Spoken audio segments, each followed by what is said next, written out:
Hej igen alle sammen, Stefan her. I dag vil jeg fortælle jer om maleriet The Persistence of Memory.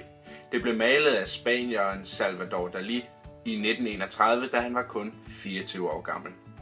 Maleriet ser således ud, og jeg vil selvfølgelig gå meget mere i dybden med alle detaljerne. Jeg vil så vidt muligt analysere The Persistence of Memory ud fra digtet Det underste land. Salvador Dalí er en typisk surrealistisk kunstner. Han elsker at tage ting fra den virkelige verden og føre ind på sine malerier, så det ligner noget fra drømme eller fantasier.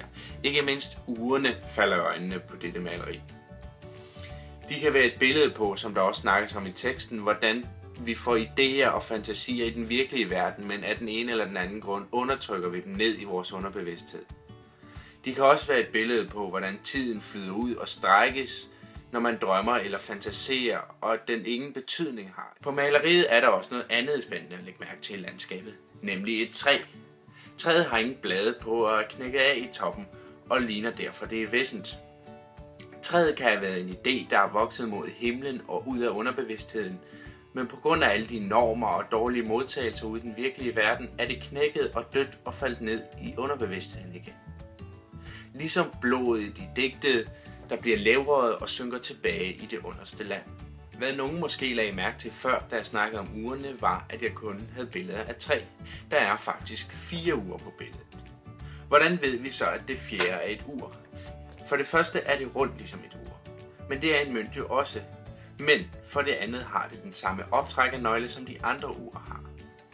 Denne optrækkernøgle gør også, at vi kan gætte på, at det højst sandsynligt er et lommeur, som var meget populært efter 1. verdenskrig og derfor meget relevant i Salvadors tid. Men hvad er det på det fjerde ur?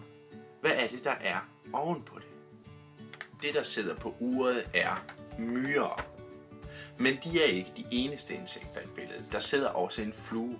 Denne flue sidder på uret lige over uret med myrerne.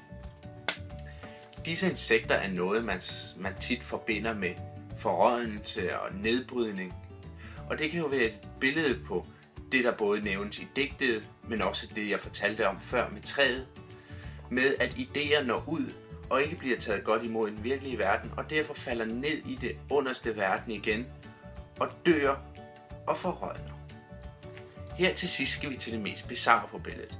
Midt på billedet er der nemlig noget hvidt, der nemt kunne ligne et ansigt. Det ligner et ansigt på grund af en form her, der ligner et øje. Øjet ser ud til at have lange, flotte øjenvipper, og får derfor en til at tænke på en kvinde. Det kunne jo i Salvadors tilfælde være en seksuel undertrykkelse, det samme som Freud snakker om. Tak fordi I kiggede med. Jeg håber I blev klogere. Det gjorde jeg, og ellers, vi ses igen.